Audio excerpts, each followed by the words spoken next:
사연을 쓰는 오늘처럼 창밖으로 떨어지는 빗방울 소리를 들으면 비 오던 날 자식 집에 발도 못 딛고 쫓겨난 그때의 일이 생각나네요.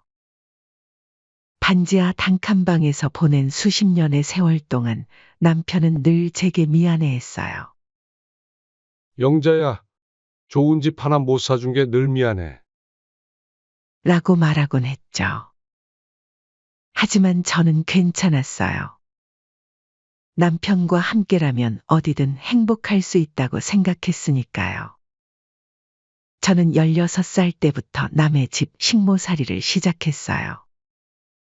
아침부터 밤까지 일하면서도 따뜻한 잠자리 하나 없었죠. 차가운 마루에서 밤새 떨다가 새벽이면 다시 일어나 부엌으로 향하는 게 일상이었어요.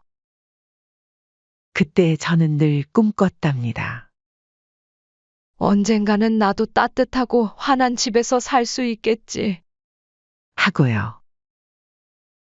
25세 남편을 만났을 때도 우리는 가진 게 없었어요. 허름한 반지하 단칸방에서 시작한 신혼살림. 장마철이면 습기 차는 벽지가 떨어지고 천장에서는 물방울이 뚝뚝 떨어졌죠. 그래도 저희는 행복했어요. 남편은 매일 아침 영자야, 조금만 더 참고 나중에는 꼭 좋은 집으로 이사 가자. 라고 약속했거든요. 하지만 세월은 그리 녹록지 않았어요. IMF가 터지면서 남편이 다니던 회사가 망했고 그 후로는 식당 일도 하고 장사도 해보았지만 늘 제자리였죠. 그래도 남편은 포기하지 않았어요. 밤늦게까지 일하고 돌아와서도 통장을 보며 이제 조금만 더 모으면 될 것 같아. 라고 말하곤 했습니다.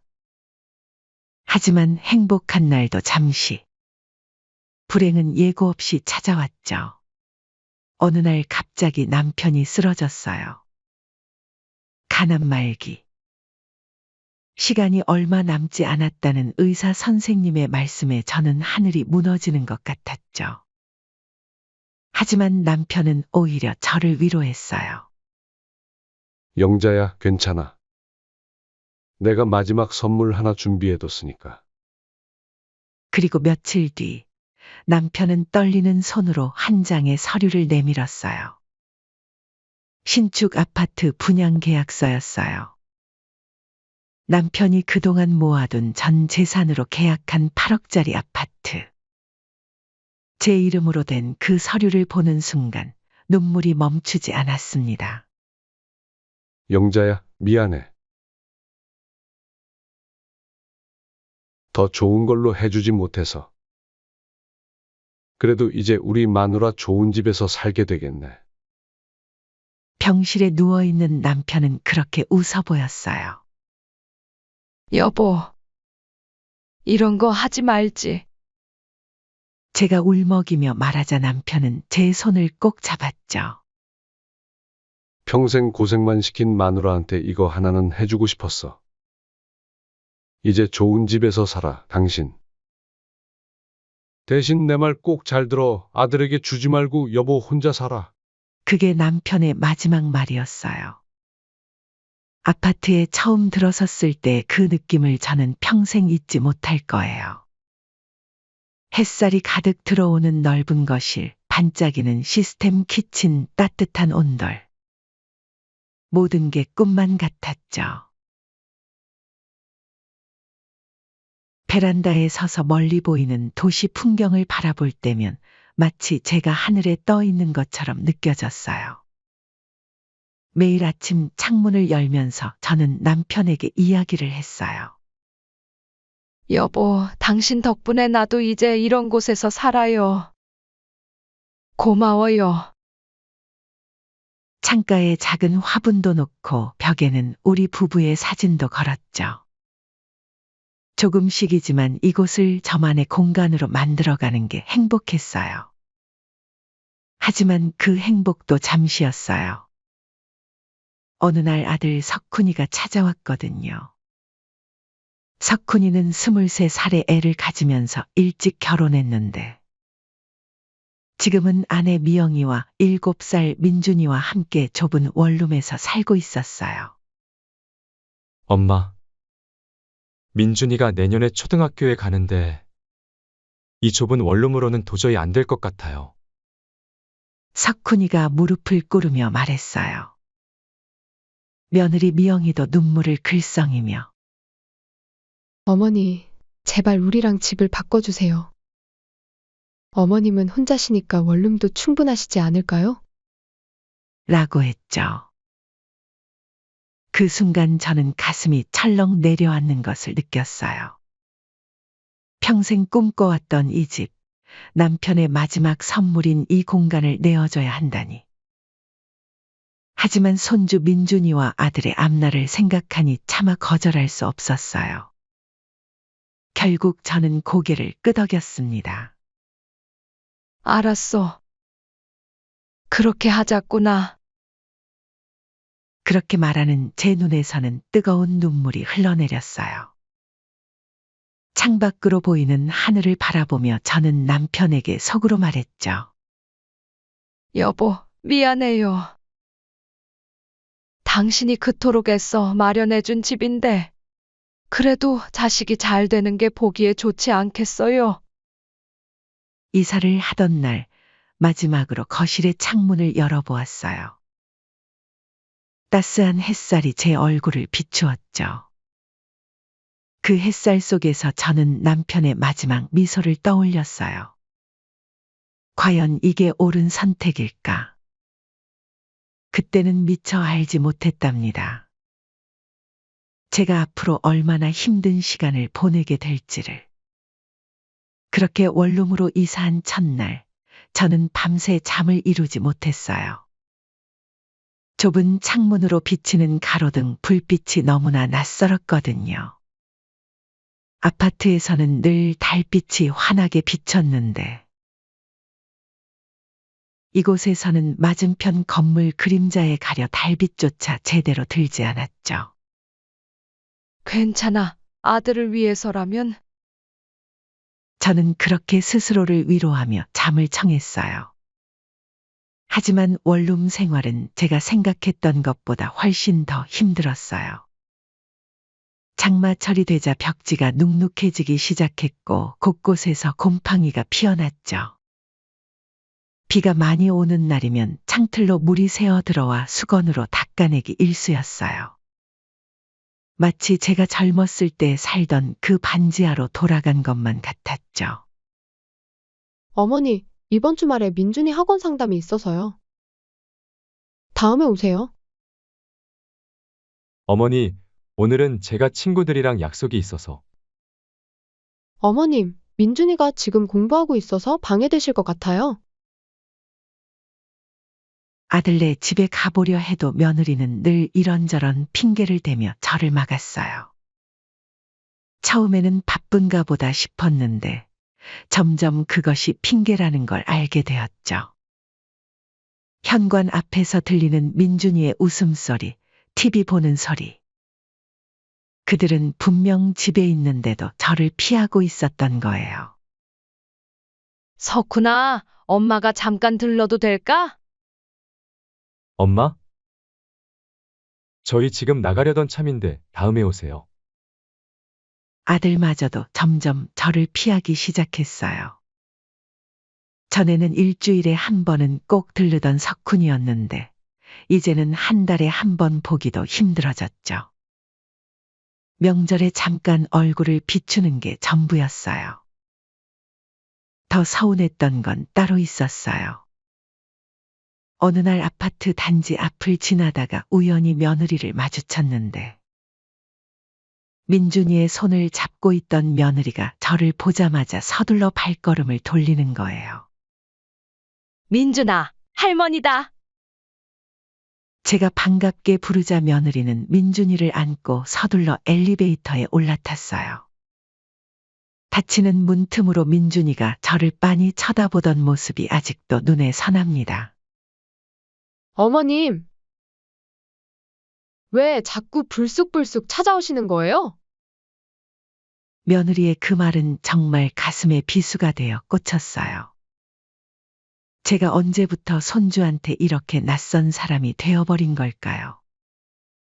그저 사랑하는 손주 얼굴 한번 보고 싶었을 뿐인데. 시간이 흐를수록 원룸은 더욱 음침해져만 갔어요. 밤이면 복도 끝에서 들리는 발자국 소리에 가슴이 덜컥 내려앉곤 했죠. 혼자 사는 노인을 노린다는 빈집털이 뉴스를 볼 때마다 불안해서 잠을 이룰 수가 없었어요. 그러던 어느 날 밤, 제가 그토록 두려워하던 일이 일어나고 말았답니다. 철컥. 한밤중에 들린 현관문 소리에 눈을 떴어요. 분명 잠금 장치를 했는데 누군가가 문을 열려고 하는 소리였죠. 공포에 질려 이불 속에서 떨고 있는데 쇠소리가 나더니 문이 열리는 소리가 들렸어요. 도둑이 들어온 거였죠. 누구세요? 여기 사람이 있어요. 겨우 이 말을 내뱉었는데 그림자가 휙 하고 사라졌어요. 한참을 덜덜 떨다가 겨우 경찰에 신고를 했죠. 다행히 도둑은 아무것도 가져가지 못했지만 그날 이후로 저는 잠을 이루지 못했어요. 밤마다 계속되는 악몽에 시달렸고 작은 소리만 들려도 가슴이 철렁 내려앉았죠. 떨리는 마음으로 아들에게 전화를 걸었어요. 석훈아, 엄마가 며칠만 너희 집에서 지내면 안 될까? 하지만 돌아온 건 차가운 대답뿐이었죠. 엄마, 사정은 알겠는데 별일 없었잖아요. 우리도 지금 너무 바빠요. 와이프도 힘들어하고. 전화기 너머로 들리는 며느리의 한숨 소리가 제 가슴을 후벼 팠어요. 결국 저는 그날 밤 비를 맞으며 아들네 아파트로 향했어요. 한밤중이었지만 너무 무서워서 더는 원룸에 있을 수가 없었거든요. 떨리는 손으로 초인종을 눌렀죠. 석훈아, 엄마가 너무 무서워서 그래. 하지만 돌아온 건 며느리의 차가운 목소리였어요. 어머니, 이런 시간에 오시면 안 돼요. 민준이도 자고 있고. 제발 돌아가세요. 문은 열리지 않았고 저는 한밤중에 비를 맞으며 그 자리에 한참을 서 있어야 했습니다. 빗속에서 들려오는 며느리의 말이 계속 머릿속을 맴돌았어요. 돌아가세요. 돌아가세요. 그런데 돌아갈 곳이 어디 있나요? 평생 모은 돈으로 장만한 아파트는 아들 가족에게 내어주었고 이제는 그 아들마저 저를 외면하고 있었으니까요. 복도 끝에서 불어오는 찬바람에 온몸이 떨렸어요. 빗물에 젖은 옷은 몸에 달라붙었고 발걸음은 자꾸만 휘청거렸죠. 그날 있었던 일은 제 가슴에 비수가 되어 꽂혔어요. 제가 언제부터 이렇게 버림받은 사람이 되어버린 걸까요? 남편이 그토록 아끼며 마련해준 보금자리를 내어준 것도 모자라 이제는 문전박대를 당하고 있었죠. 빗물인지 눈물인지 모를 것이 뺨을 타고 흘러내렸어요. 그날 밤 저는 처음으로 제 선택을 후회했어요. 아니, 어쩌면 후회를 넘어서 분노가 차올랐는지도 모르겠어요. 남편의 유산인 그 아파트를 내어준 것이 제 삶을 통째로 내어준 걸지도 모른다는 생각이 들었거든요. 주체할 수 없는 서러움과 배신감이 가슴속에서 끌어올랐어요. 이제서야 남편이 아파트를 줄 때 아들에게 주지 말라고 신신당부한지 알 것 같더군요. 빗속을 걸어 원룸으로 돌아오는 길, 저는 마음속으로 결심했답니다. 이제는 더 이상 참지 않을 거야. 남편이 저를 위해 마련해준 그 소중한 선물을 이제는 되찾아야겠다고요.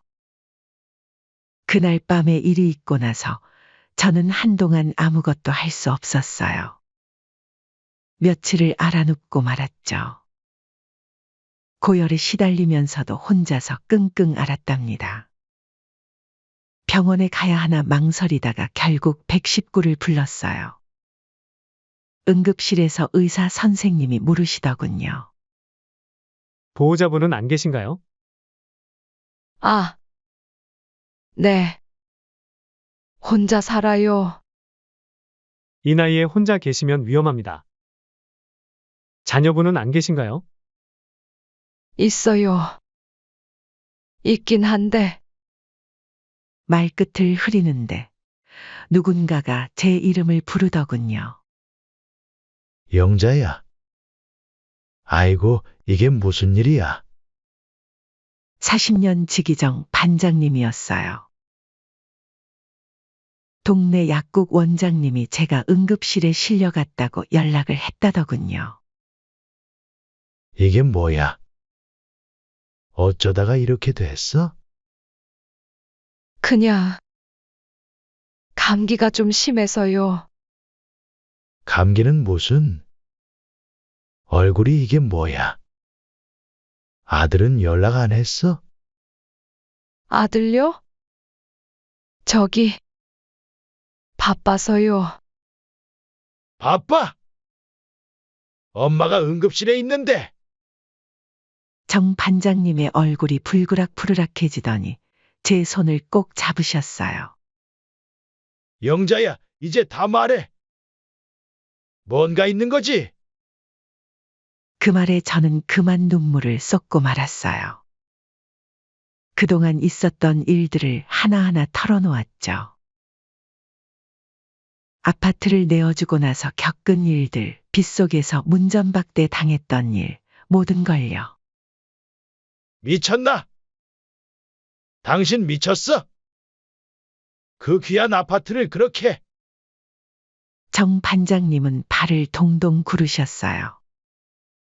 아직 이전 등기는 안 했지?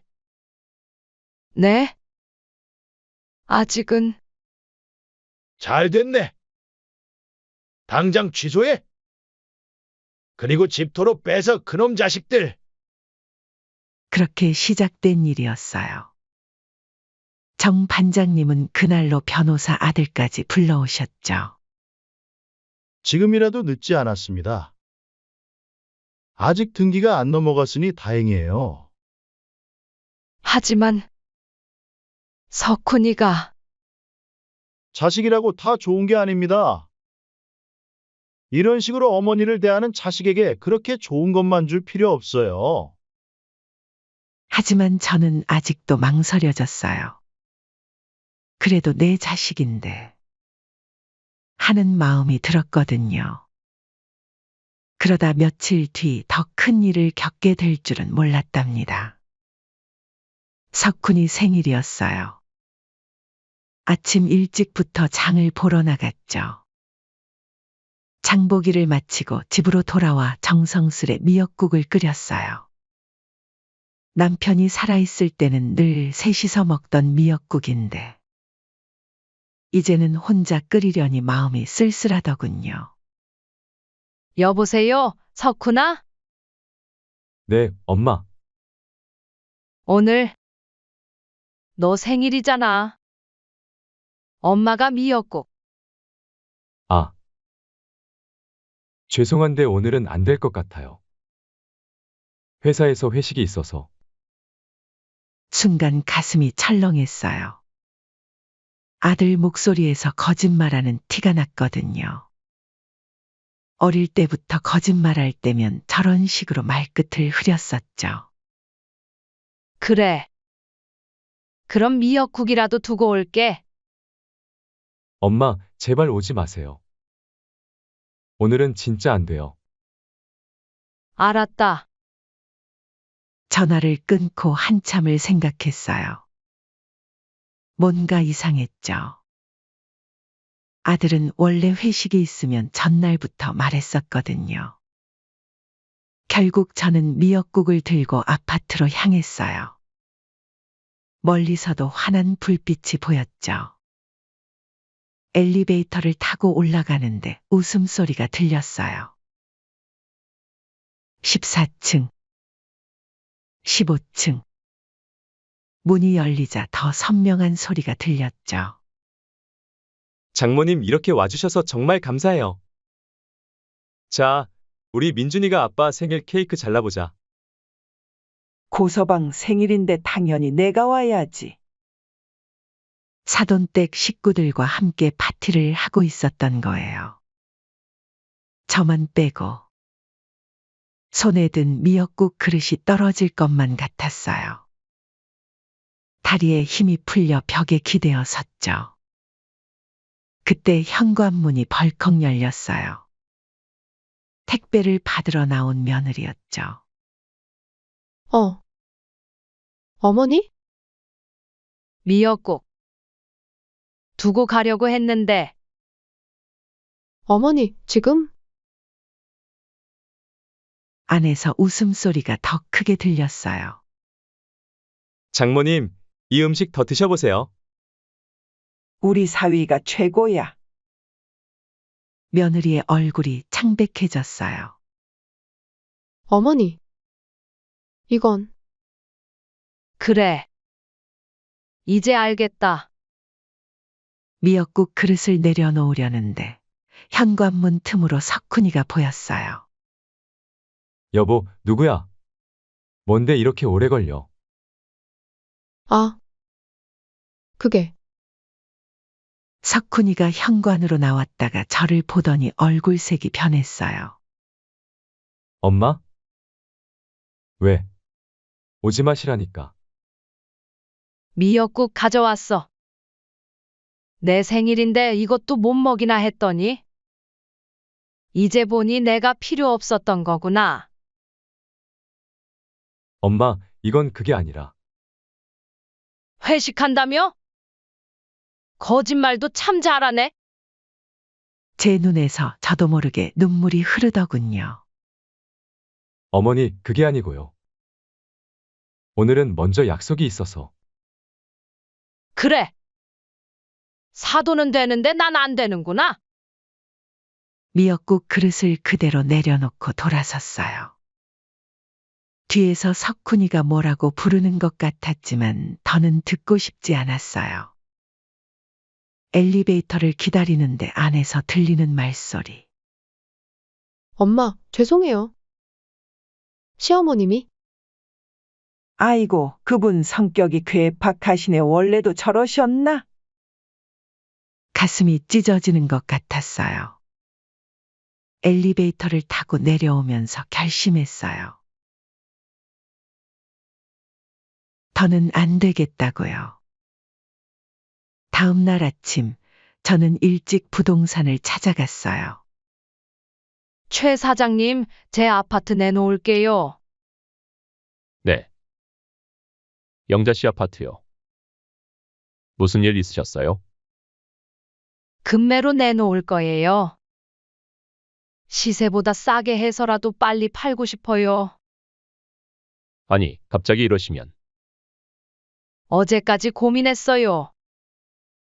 이제는 제 선택을 하려고요. 최 사장님은 걱정스러운 얼굴로 물으셨어요.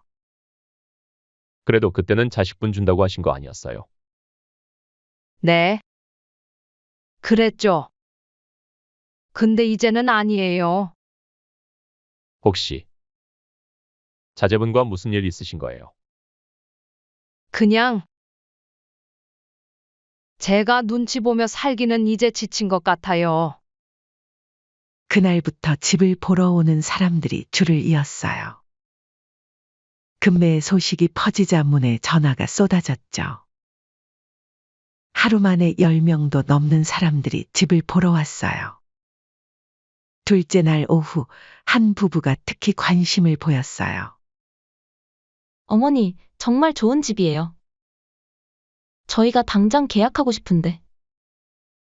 그러시다면 계약금은 내일 아침 일찍 입금해 드리겠습니다. 계약서를 작성하려는 그때였어요. 석훈이가 부동산으로 헐레벌떡 뛰어들어왔어요. 엄마! 이게 무슨 소리예요? 우리 집을 왜 파시는 거예요? 니네 집? 이게 누구 집인데? 엄마가 우리 준다고 했잖아요. 그래, 주기로 했지. 근데 나는 내 아들에게 주려고 했던 거지. 너는 더 이상 내 아들이 아니다. 나도 이제 내 인생도 살 거야. 석훈이가 무릎을 꿇었어요. 엄마. 제발요.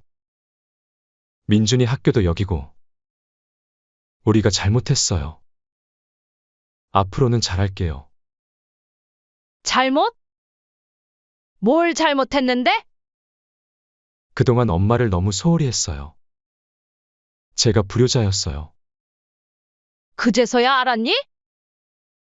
내 생일날 미역국도 못 먹이게 하고 네 엄마를 문전박대하는 불효자식은 더 이상 내 자식이 아니다. 석훈이의 얼굴이 하얗게 변했어요. 엄마. 그거 다 봤어. 다 들었어. 사돈들이랑 다 모여서 즐겁게 지내는 거. 나만 빼고. 내가 그렇게 부끄러운 존재였니? 그때 며느리도 부동산으로 들어왔어요. 어머니, 저희가 큰 잘못을 했네요. 용서해 주세요. 용서? 그날 밤 빗속에서 떨고 있는 날 문전박대할 때는 그런 생각 없었잖니? 그때는 제가 너무 이기적이었어요. 이제 와서 무릎 꿇어봤자 소용없어. 계약은 다 끝났어? 최 사장님이 곤란한 표정으로 끼어드셨어요. 이미 계약금 입금 약속도 했고. 전세 자금이라도 좀 주시면. 며느리가 애원했어요. 그건 안 돼. 난 여수에 집을 구했어. 여수요. 석훈이가 놀란 눈으로 쳐다봤어요. 그래, 바다가 보이는 예쁜 집. 내가 평생 꿈꾸던 집이야. 정 반장님이 부동산으로 들어오셨어요. 영자야, 서류 다 준비됐. 아니, 이게 누구야? 정 반장님. 아, 이게 그 배은망덕한 아들하고 며느리구나. 석훈이가 정 반장님께도 굽실거렸어요. 너가 그러고도 자식이냐? 너희 어머니가 얼마나 서러웠는지 알기나 해? 정 반장님의 호통에 아들 부부는 고개를 들지 못했어요. 혼자 사는 어머니를 이런 곳에 처박아 두고 그것도 모자라 문전박대를 하고 그러고도 자식이라고 할 수 있어? 며느리가 울면서 말했어요. 저희 진짜 잘못했어요. 다시는 그러지 않을게요.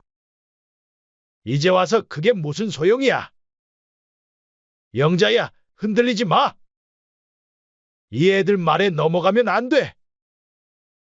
정 반장님 말씀이 맞았어요. 이제 와서 눈물을 보인다고 해서 달라질 게 없었으니까요. 엄마, 제발. 마지막 기회를 주세요. 저희가 정말 잘못했어요. 너희한테 줄 기회는 이미 지났어. 한 달 안으로 이사 나가. 엄마. 우리 보고 어디로 가라는 거예요? 그건 나도 몰라. 너희가 날 내쫓았을 때 난 어디로 갈게? 석훈이는 그 자리에 주저앉고 말았어요. 며느리는 계속해서 애원했죠. 어머니, 민준이 학교는 어떡하고. 그건 내가 알아서 해. 난 더 이상 너희 걱정할 필요 없으니까. 정 반장님이 서류를 들고 오셨어요. 자, 영자야. 이제 계약서만 쓰면 돼. 엄마. 제발. 석훈이가 다시 한번 울부짖었어요. 이제 그만해. 너무 늦었어. 계약서에 도장을 찍는 순간 제 마음이 이상하게 가벼워졌어요. 그동안 짊어지고 있던 무거운 짐을 내려놓은 것 같달까요. 마지막 날 이삿짐을 싸는 석훈이네를 보며 마음 한켠이 아팠어요. 그래도 내 자식인데 하는 생각이 들었죠. 하지만 이제는 돌이킬 수 없었어요. 어머니, 저희가 이렇게 될 줄은 몰랐어요. 며느리가 마지막으로 찾아왔어요. 나도 몰랐다. 내가 이런 대접을 받을 줄은. 저희가 너무 이기적이었죠. 이제 와서 그런 말해도 소용없어. 너네가 흘리는 눈물은 악어의 눈물이다.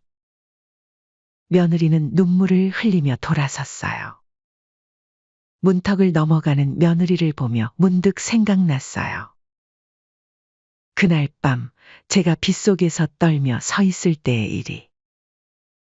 이제 저는 새로운 시작을 하려고 해요. 여수의 작은 주택에서 제 인생을 새롭게 써내려 가려고요. 더 이상은 누구에게도 제 행복을 양보하지 않을 거예요.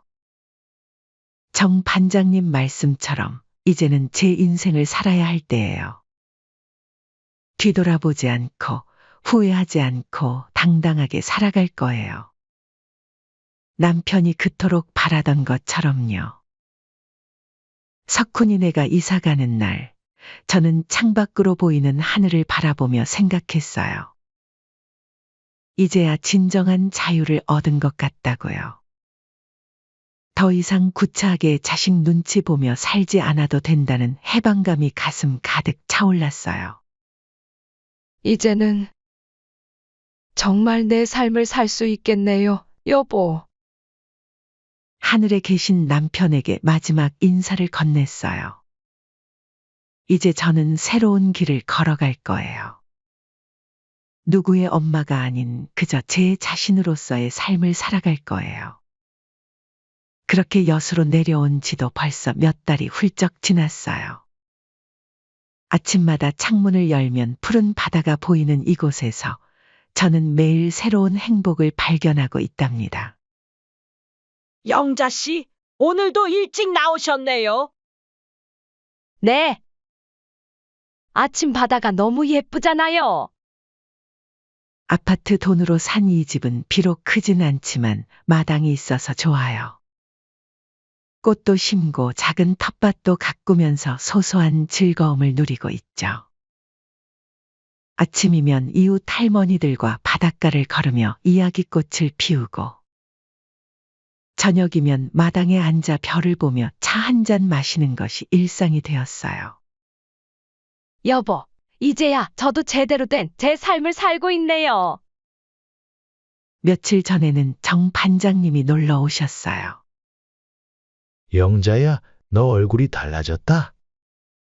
네? 그래요?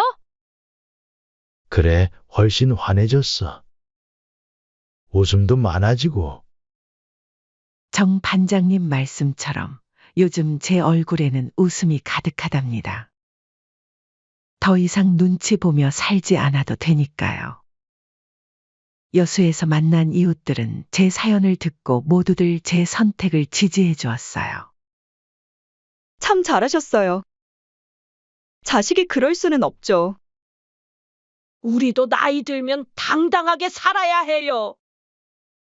석훈이네는 시외곽의 다세대 주택으로 이사 갔다고 해요. 가끔 안부 전화가 오지만 저는 더 이상 마음이 흔들리지 않아요. 제 선택이 옳았다는 걸 날이 갈수록 더 확신하게 되니까요. 마당에는 제가 좋아하는 장미도 피고 방울토마토도 열렸어요. 남편이 살아계셨다면 얼마나 좋아하셨을까 하는 생각도 들지만 이제는 그리움보다는 감사함이 더 크게 느껴져요. 여보, 덕분에 이렇게 좋은 곳에서 살게 됐네요. 고마워요. 바닷가 산책을 마치고 돌아오는 길, 저는 매일 시장에 들러요. 신선한 생선도 사고 제철 과일도 사면서 이웃들과 정을 나누게 되었죠. 시장 상인들과도 이제는 모두 친구가 되었어요. 어머님, 오늘은 고등어가 참 좋아요. 영자 씨, 이 딸기 맛보고 가세요. 이렇게 따뜻한 정이 오가는 삶. 제가 그토록 바라던 거였는데 이제야 찾았네요. 지난주에는 동네 노인대학에도 등록했어요. 노래교실도 다니면서 새로운 즐거움을 찾아가고 있답니다. 처음으로 제 자신을 위한 시간을 갖게 된 거예요. 영자 씨는 노래를 참 잘 부르시네요. 아이고, 부끄럽네요. 가끔은 손주 민준이 생각이 나기도 해요. 하지만 그것도 잠시. 이제는 제 행복이 더 소중하다는 걸 알게 되었으니까요. 할머니들끼리 제주도 여행 한번 가볼까요? 좋지요. 우리 이제 우리 인생 즐기면서 살아야죠. 내일은 이웃 할머니들과 제주도 여행을 가기로 했어요. 평생 처음 가보는 제주도.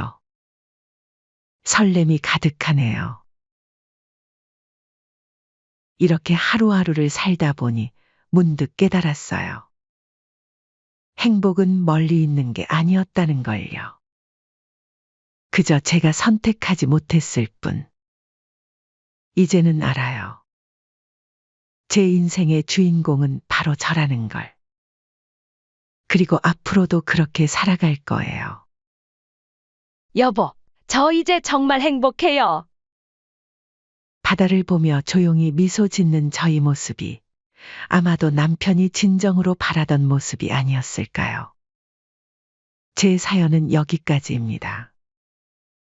지금 와서 돌이켜보면 남편이 아들에게 주지 말라고 신신당부하던 약속을 깨고 아들에게 줬었던 제가 너무나도 어리석었다는 생각이 들어요. 평생 가족과 자식들을 위해 희생을 하는 게 값진 일이라고 생각을 하며 살아왔던 저는 여수로 내려와 새 삶을 살게 된 후로 너무나 행복한 하루를 보내고 있답니다. 여러분은 저와 같은 실수를 하지 않았으면 해요. 자식도 중요하지만 제 자신이 더 중요하답니다. 여러분은 어떻게 생각하시는지 댓글로 남겨주세요. 오늘도 행복한 하루 되시고 늘 건강하시길 바랄게요. 감사합니다. 어머님, 혹시 제 까르띠에 목걸이 못 보셨어요? 목걸이? 무슨 목걸이? 네, 어제까지 분명히 있었는데 아까 어머님 오시고 나서부터 안 보여요. 그래? 나는 목걸이 같은 건 본 적 없는데. 제 말이 채 끝나기도 전에 며느리는 아들을 바라보며 말했어요. 여보, 기억나죠? 지난번에 어머님이 제 목걸이 예쁘다고 하셨잖아요. 그때 어머님 눈빛이 좀 이상했던 것 같아요. 엄마, 정말 못 보셨어요? 혹시 경찰에 신고하기 전에 지금이라도 이실 찍고 하세요. 며느리는 한술 덧더 말했죠. 가방 좀 열어보시겠어요? 너네 지금 나 의심하는 거니? 내가 자식, 며느리 물건을 탐낼 사람으로 보여. 결국 가방을 열어보였죠. 몇 벌의 옷과 세면도구가 전부였어요. 그때였어요. 집 안을 돌아다니던 강아지가 무언가를 물고 나왔어요. 며느리가 찾던 목걸이였죠. 알고 보니 강아지가 물고 간 것이었어요. 아, 이게 왜 여기 있지? 며느리는 사과는커녕 미안하다는 말 한마디 없었죠. 너네 지금 실수한 거야. 저는 그 자리에서 박차고 일어났어요. 짐승만도 못한 놈. 보일러 끊겨서 찾아온 어미한테 눈칫밥 먹이는 것도 모자라 도둑으로 몰아? 살다 보면 별일을 다 겪는 것 같습니다. 세상에 이런 일이 다 있나 싶을 정도로요. 제가 이런 사연을 쓰게 될 줄은 정말 꿈에도 몰랐어요. 지금 제 나이 67, 평생을 살면서 이렇게 마음이 아팠던 적이 있었나 싶네요. 술래 씨, 거기 있어요? 옆집 김 할머니의 다급한 목소리에 현관문을 열었어요. 아이고, 이 집은 냉동고나 다름없네.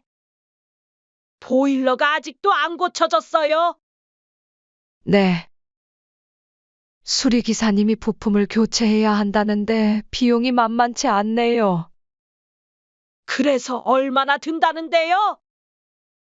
150만 원이나 든다고 하더라고요. 아이고, 저런. 아들한테 얘기해봤어요. 그 말에 저는 그만 눈시울이 붉어졌죠. 김 할머니는 제 손을 꼭 잡더니 한숨을 쉬었죠. 그 며느리 때문에 그러는 거죠?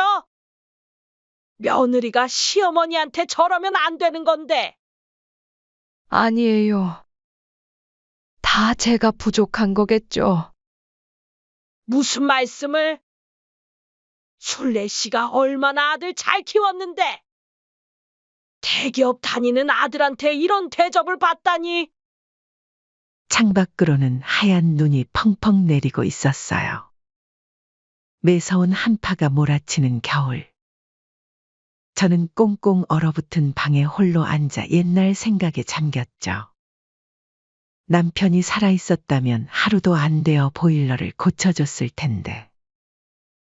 여보, 따뜻한 물로 세수해요. 내가 받아놨어.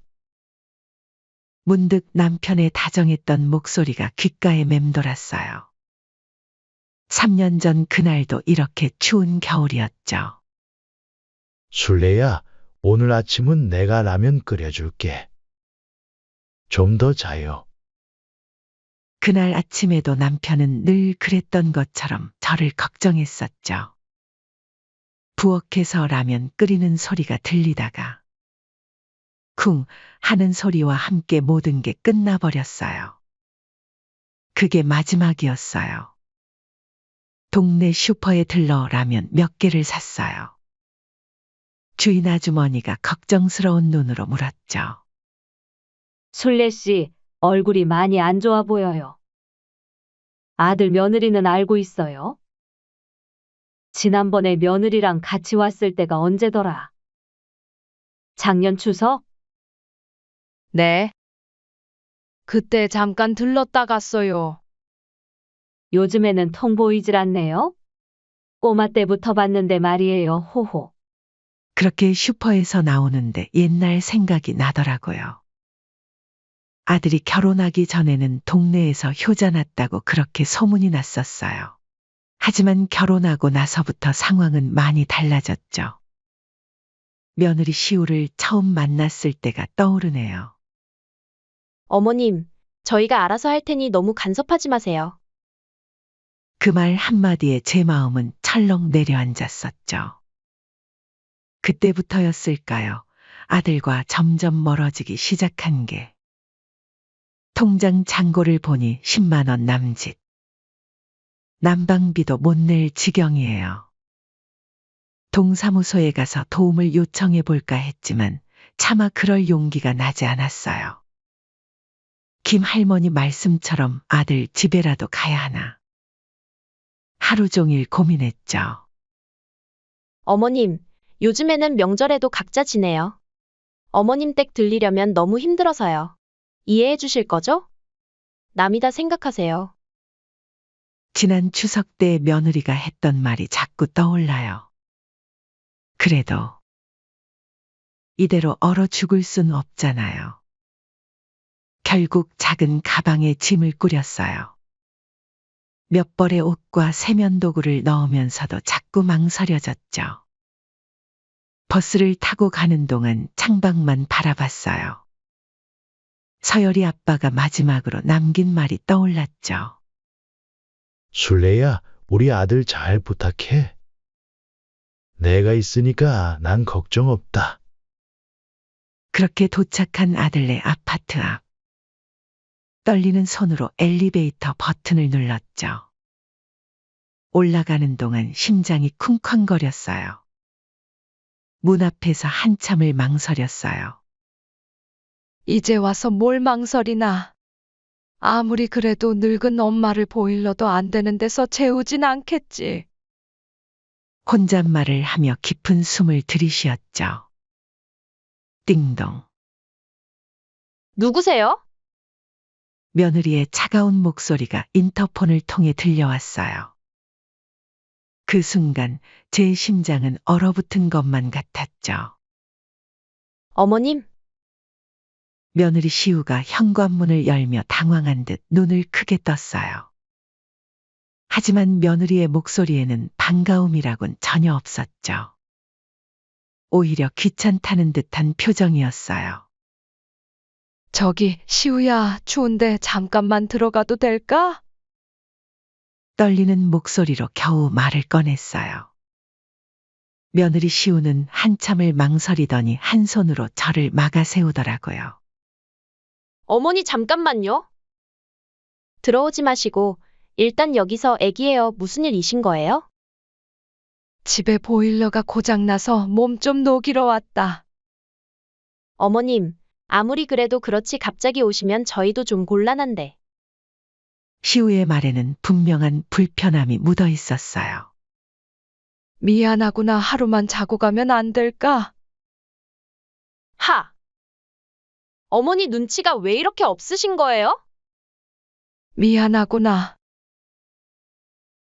그럼 잠만 주무시고 해 뜨면 바로 나가세요. 그렇게 들어온 집에서 짐을 어디에 두어야 할지 몰라 망설이고 있는데 며느리는 이미 주방 쪽으로 성큼성큼 걸어가 버렸죠. 거실 소파에는 아들 서열이가 앉아 있었어요. TV를 보고 있던 서열이는 저를 보자 황급히 일어섰죠. 어머니, 이렇게 갑자기 오시면 어떡해요? 전화라도 하고 오시지. 제 아들의 목소리에는 반가움은커녕 당혹감만이 가득했어요. 보일러가 고장나서 집이 너무 추웠어. 잠만 자고 갈게. 제 말에 시우와 서열이는 서로를 바라보며 난처한 표정을 지었어요. 그들의 눈빛에서 저는 이미 앞으로의 상황을 짐작할 수 있었죠. 시우가 저를 소파에 앉히고는 주방으로 향했어요. 하지만 차 한 잔 내오는 일도 없었죠. 주방에서는 시우와 서열이가 속삭이는 소리가 들렸어요. 그들은 제가 듣지 못할 거라 생각했나 봐요. 여보 진짜 짜증나 죽겠어요. 당신은 어머니 행동 하나 통제 못해요? 쉿, 목소리 낮춰요. 어머니 듣겠어. 듣던지 말던지 아니 그렇잖아요. 늙으니까 눈치도 없나? 나 어머니 나가실 때까지 눈칫밥 먹일 거예요. 이게 다 어머니가 자초한 거지 뭐. 저는 그저 차가운 소파에 앉아 어깨를 움츠리고 있었어요. 매서운 바람이 창문을 때리는 소리만이 가득한 거실이었죠. 시간이 얼마나 흘렀을까요? 저녁 식사 시간이 되었어요. 식탁에서는 며느리와 아들이 저녁을 먹고 있었죠. 저에게는 밥 한 술 권하지 않았어요. 주방에서 들려오는 수저 소리와 그릇 부딪히는 소리가 더욱 제 마음을 아프게 했어요. 저는 그저 소파에 앉아 그들의 등을 바라보며 속으로 한숨을 삼켰죠. 식사가 끝나고 며느리는 부산스럽게 뭔가를 찾는 듯 했어요. 서랍장을 뒤지고 방 안을 들락거렸죠. 그러다 갑자기 저를 향해 날카로운 시선을 던졌어요. 어머님, 혹시 제 까르띠에 목걸이 못 보셨어요? 순간 저는 당황스러워 말을 잇지 못했어요. 며느리의 눈빛에서 뭔가 불길한 것이 느껴졌거든요. 목걸이, 무슨 목걸이? 네, 어제까지 분명히 있었는데 아까 어머님 오시고 나서부터 안 보여요. 며느리의 말에는 분명한 의심이 담겨 있었어요. 주방에서 설거지하던 서열이도 이쪽으로 고개를 돌렸죠. 나는 목걸이 같은 건 본 적 없네. 제 말이 채 끝나기도 전에 며느리는 아들을 바라보며 말했어요. 여보, 기억나죠? 지난번에 어머님이 제 목걸이 예쁘다고 하셨잖아요. 그때 어머님 눈빛이 좀 이상했던 것 같아요. 아들 서열이는 잠시 머뭇거리더니 제게 다가왔어요. 어머니, 정말 못 보셨어요? 혹시 경찰에 신고하기 전에 지금이라도 말씀하세요. 며느리는 한술 더 떠 말했죠. 그 순간 저는 가슴이 무너져 내리는 것 같았어요. 가방 좀 열어보시겠어요? 너네 지금 나 의심하는 거니? 내가 자식, 며느리 물건을 탐낼 사람으로 보여.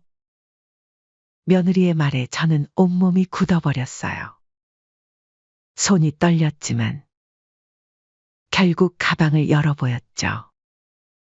몇 벌의 옷과 세면도구가 전부였어요. 시우는 거기서 멈추지 않았어요. 제 짐을 하나하나 뒤지기 시작했죠. 속옷까지 다 꺼내 던지듯이 확인했어요. 저는 그저 그 자리에 서서 치욕스러운 순간을 견뎌야만 했어요. 그때였어요. 집 안을 돌아다니던 강아지가 무언가를 물고 나왔어요. 며느리가 찾던 목걸이였죠. 알고 보니 강아지가 물고 간 것이었어요. 아, 여기 있었네. 며느리는 그렇게 말했을 뿐이에요. 사과는커녕 미안하다는 말 한마디 없었죠. 서열이도 그저 다행이다. 라는 말만 던졌어요. 너네 지금 실수한 거야. 저는 그 자리에서 박차고 일어났어요. 떨어진 옷가지들을 하나하나 주워 담으며 마음을 다잡았죠. 더는 이곳에 있을 수 없었어요. 짐승만도 못한 놈. 보일러 끊겨서 찾아온 어미한테 눈칫밥 먹이는 것도 모자라 도둑으로 몰아? 제 아들과 며느리가 저를 도둑으로 의심했다는 사실이, 제가 평생 키운 아들이 저를 의심했다는 사실이 너무나 큰 상처로 남았거든요. 어머니, 어디 가세요? 이제 오해도 풀렸는데. 아들이 말했지만 저는 대답하지 않았어요. 그저 묵묵히 짐을 챙겨 신발을 신었죠. 밖은 이미 어두워져 있었고 매서운 눈보라가 계속해서 몰아치고 있었어요. 현관문을 열고 나오는 순간 등 뒤에서 들려오는 말소리도 무시한 채 저는 그렇게 아들의 집을 나왔어요. 차라리 얼어 죽는 한이 있더라도 이런 수모를 당하며 살고 싶지는 않았거든요. 새벽이 되어서야 집에 돌아왔어요. 현관문을 열자마자 차가운 공기가 얼굴을 때렸죠. 보일러가 고장난 집은 냉동고처럼 차가웠어요. 젖은 신발을 벗으며 고개를 들어보니 캄캄한 어둠 속에 제 그림자만이 덩그러니 비쳐 있었죠. 빈 방에 들어서자 따뜻하고 아늑했던 아들 집보다 편하게 느껴지더군요. 차라리 이 추위가 아들 부부의 차가운 눈빛보다 덜 아프게 느껴졌어요. 이제는 정말 혼자가 되어버린 것 같아 덜컥 겁이 났지만 그래도 이게 나았어요. 침대맡에 놓인 남편 사진이 눈에 들어왔어요. 갑자기 눈물이 왈칵 쏟아졌죠. 여보, 보고 싶어요. 이렇게 힘들 줄 몰랐어요. 그러다 방 한구석에 있는 남편의 옷장이 눈에 띄었어요. 돌아가시고 나서 한 번도 정리하지 못했던 옷장이었죠. 떨리는 손으로 문을 열었어요. 옷가지 하나하나에서 남편의 채취가 느껴지는 것만 같았어요. 근데 그 순간 믿을 수 없는 일이 저에게 벌어졌죠. 양복 주머니를 뒤지다가 낡은 수첩을 발견한 거예요. 수첩을 넘기는데 책장 사이에서 누런 봉투가 떨어졌죠. 호기심에 봉투를 열어보니 그건 땅 문서였어요. 시골에 있는 땅. 남편이 젊었을 때 월급 모아 사두었다던 그 땅이었죠. 다음 날 아침 일찍 남편이 오랜 친구 변호사 정석훈 씨를 찾아갔어요. 석훈 씨, 이 땅 문서. 이거 남편 유품에서 나왔는데 좀 봐주실 수 있어요? 석훈 씨는 땅 문서를 보더니 깜짝 놀란 표정을 지었어요. 순례 씨, 이게 대체 믿기지가 않네요. 왜요? 무슨 일이라도. 이 땅이 지금 도시개발구역으로 지정되어 있어요. 시가로 치면 그러니까 한 80억은 됩니다. 순간 제 귀를 의심했어요. 뭐라고요? 80억이요? 네, 맞아요. 저에게도 이런 기적 같은 일이 일어난 거예요. 게다가 여러 개발업체에서 매입 의향을 보이고 있었어요. 순례 씨만 동의하시면 바로 매매 절차를 진행할 수 있을 것 같네요. 80억이라니. 정말 꿈을 꾸는 것만 같네요. 제 떨리는 목소리에 석훈 씨가 따뜻하게 웃으며 말했어요. 순례 씨 남편, 제 친구지만 대단했어요. 그 땅이 개발될 걸 내다보고 미리 사뒀나 봐요. 이제 순례 씨는 부자가 되신 거예요. 한 달 뒤 모든 매매 절차가 끝났어요. 통장에 찍힌 80억이라는 숫자를 보면서도 실감이 나지 않았죠. 그런데 몇 일이 채 지나지 않았을 때 갑자기 아들에게서 전화가 왔어요. 어떻게 알았는지 귀신같이 저희 땅 매각 소식을 듣곤 연락이 온 거였죠. 엄마. 저예요. 서열이에요. 목소리가 평소와는 달랐어요. 공손하고 애원하는 듯한 톤이었죠. 웬일이니? 어머니. 그때 일. 정말 죄송해요. 며칠 전부터 잠도 못 자고. 시우도 많이 반성하고 있어요. 한 번만 뵈러 가도 될까요? 시우가. 아니, 저희가 정말 사과드리고 싶어요. 전 잠시 말을 잇지 못했어요. 그날 밤이 떠올랐거든요. 차가운 눈바람 속에서 쫓겨나듯 나왔던 그날. 알았다. 오려면 와라. 그렇게 며칠 뒤 아들 부부가 제 집을 찾아왔죠. 손에는 고급 과일 바구니와 영양제를 들고서요. 시우는 현관에 들어서자마자 살가운 목소리로 말했죠. 어머님. 그동안 얼마나 외로우셨어요. 보일러도 잘 안 되는 집에서. 이제 눈치 보지 마시고 자식 집에서 편하게 쉬세요. 네? 서열이도 옆에서 고개를 숙이며 말했어요. 어머니, 그동안 정말 죄송해요. 그동안 불효막심한 짓만 했네요. 저희 이제라도 효도하려고요. 순간 가슴 한구석이 찌릿했어요. 내가 그토록 사랑했던 아들의 목소리. 하지만 이제는 그 진심을 믿을 수 없었죠. 그만 가봐라. 차가운 목소리로 말했어요. 네? 어머니 그게 무슨 말씀이세요? 그만해. 며느리의 말을 자르고 싱긋 웃었어요. 돈 얘기하고 싶어서 왔지? 소문 듣고? 순간 시우와 서열이의 얼굴이 굳어졌어요. 어머님, 무슨 말씀을? 저희가 어떻게? 작년 추석에 손주 얼굴 한번 보자고 하니까. 손주 없는 셈 치고 사시라고 그랬지. 시우의 얼굴이 창백해졌어요. 그때는 제가 정말 잘못했어요. 얼마 전에는 날 도둑 취급했잖니? 이 말에 시우가 흠칫 놀랐어요. 강아지가 물고 간 그 목걸이? 그것 때문에 내 속옷까지 다 뒤졌잖아. 그날 밤에 내가 얼마나 수치스러웠는지 알아? 어머님, 그땐 정말 제가 아끼던 거라서 경황이 없었어요. 닥쳐! 버럭 소리를 질렀어요. 제 목소리에 시우가 흠칫 놀랐죠. 이제 와서 그런 눈물쇼 하지 마. 속으로는 돈 얘기 꺼내기만을 기다리면서. 서열이가 끼어들었어요. 어머니, 절대 그런 게 아니에요. 진심으로 잘못했다고? 진심? 내가 뭘 안다고 진심을 말해?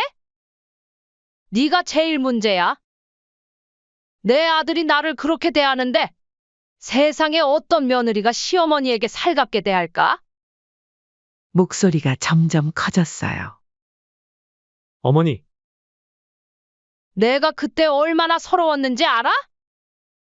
며느리한테 도둑으로 몰려서 쫓겨날 때 그 눈바람 속에서 내 아들이, 내가 피땀 흘려 키운 내 아들이 어떻게 날 그렇게 내쫓을 수 있었는지.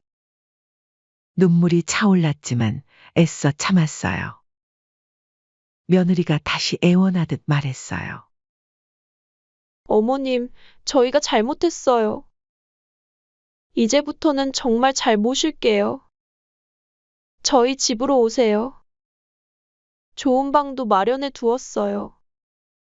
하! 웃기지 마라.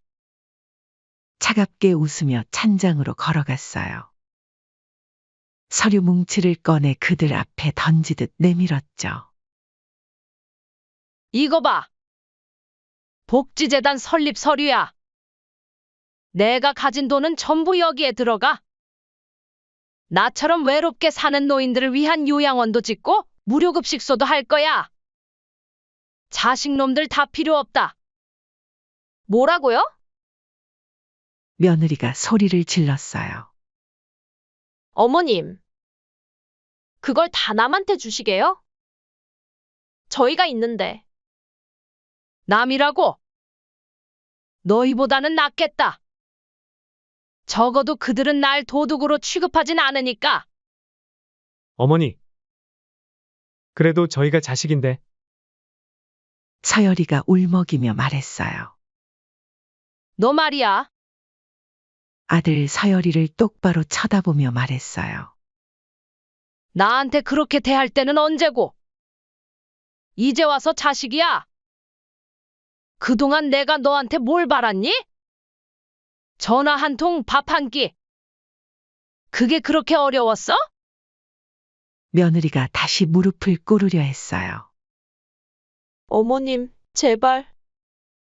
일어나. 그만해. 이제 와서 그런 쇼 하지 마. 화를 내다가 갑자기 웃음이 나왔어요. 참, 그리고 내가 재단 설립한다는 소문은 못 들었나 봐. 아들과 며느리의 얼굴이 더욱 창백해졌어요.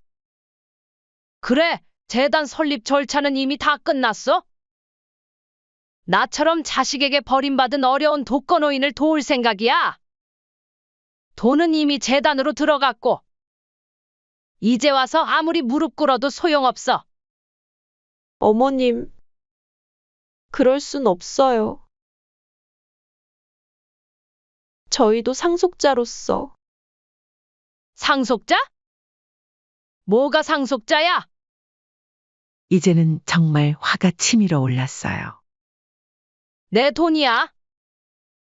내가 쓰고 싶은 대로 쓸 거야.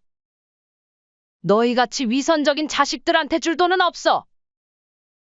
자리에서 벌떡 일어나 현관으로 향했어요.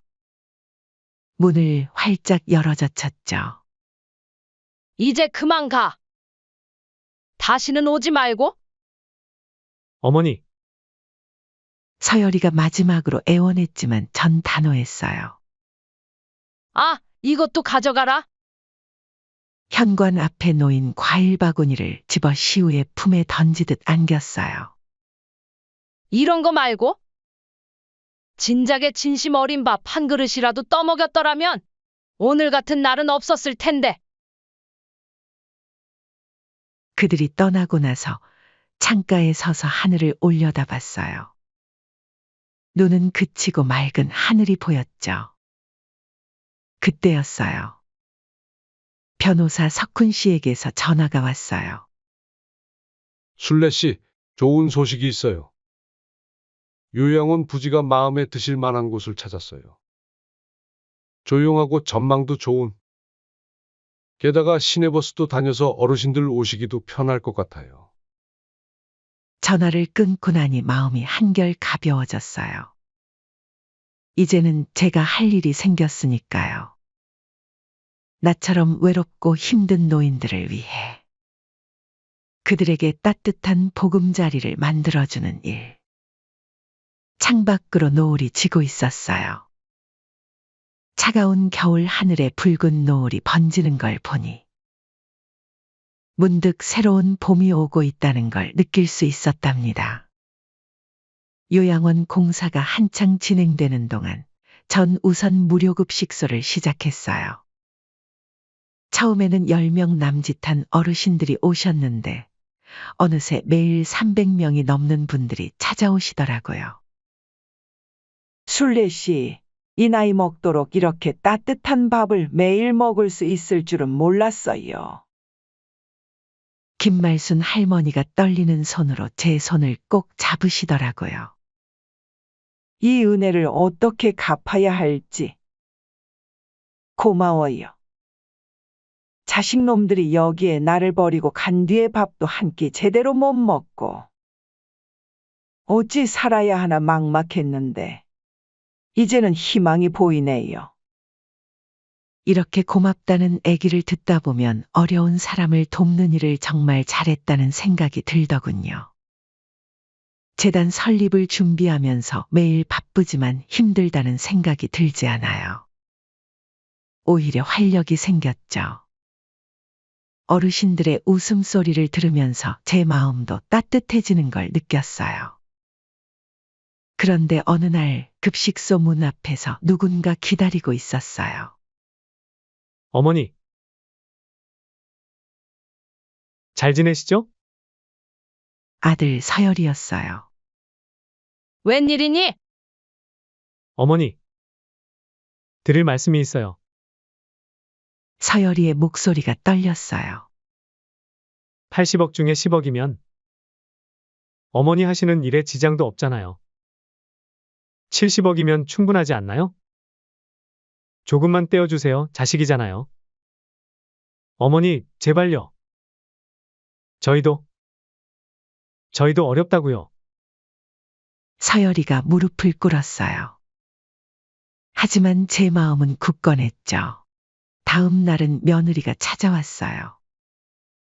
어머님, 그럼 저희가 밉다 치더라도 손주들 생각도 해주셔야죠. 10억이면 우리 애들 인생이 달라질 수 있어요. 아이들 교육도 시키고. 솔직히 말하면 마음이 흔들렸어요. 그래도 내 자식인데. 이런 생각이 들 때마다 밤잠을 설쳤죠. 하지만 그때마다 그날 밤이 떠올라요. 눈보라 치던 밤, 도둑으로 몰려 쫓겨나듯 나왔던 그날. 일주일 뒤, 이번에는 아들 부부가 함께 찾아왔어요. 어머니, 저희가 잘못했어요. 이제는 정말 효도하고 싶어서 그래요. 며느리가 눈물을 글썽이며 말했어요. 제발 다시 한 번만 생각해 주세요. 제가 재단 설립하는 거 반대하는 것도 아니잖아요. 10억 정도는. 너희들 이미 늦었어. 제 차가운 목소리에 둘 다 굳어졌어요. 이제 와서 효도는 무슨? 그동안 전화 한 통 없다가 돈 생기니까 시어미가 돈으로 보이디? 어머님, 저희가 잘못했어요. 한 번만 더 기회를. 기회. 너네랑 더 이상 할 말 없으니 돌아가도록 해라. 다음 날도 그 다음 날도 서열이와 시우는 번갈아 찾아왔어요. 때로는 울면서, 때로는 화를 내면서. 하지만 전 이미 그들의 진심을 알고 있었죠. 그렇게 정석훈 변호사님이 찾아오셨을 때예요.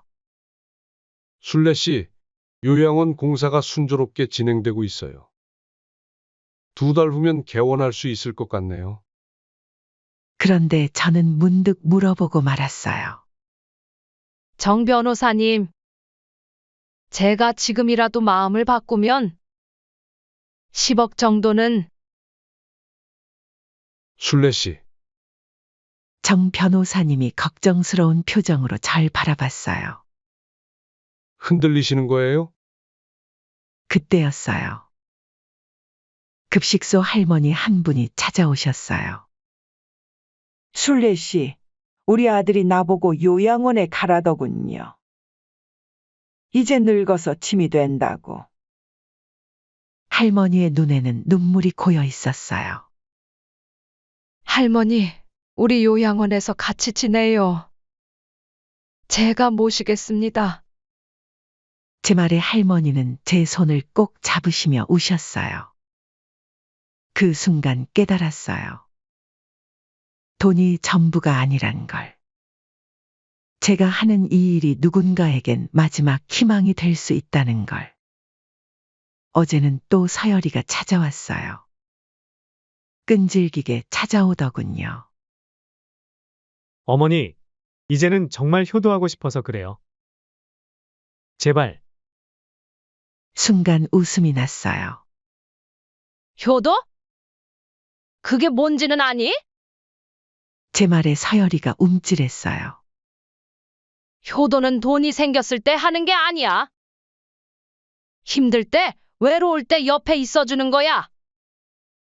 솔직히 지금도 가끔은 흔들려요. 그래도 내 자식인데. 하는 생각이 들 때도 있고. 10억이면 자식 인생이 편해질 텐데. 하는 마음도 들어요. 하지만 매일 아침 급식소에서 만나는 어르신들의 웃음을 보면 제 마음이 단단해져요. 곧 문을 열 요양원에서 새로운 가족들을 맞이할 생각을 하면 가슴이 설레고요. 여러분은 어떻게 생각하세요? 내 전 재산을 남을 위해 쓰면서 자식에게는 한 푼도 주지 않겠다는 제 결정. 이기적인 걸까요? 요즘 들어 정말 복잡합니다. 때론 밤새 고민하다가 잠이 오지 않을 때도 있어요. 댓글로나마 여러분께 조언을 듣고 싶습니다. 제 이야기를 들어주셔서 감사합니다.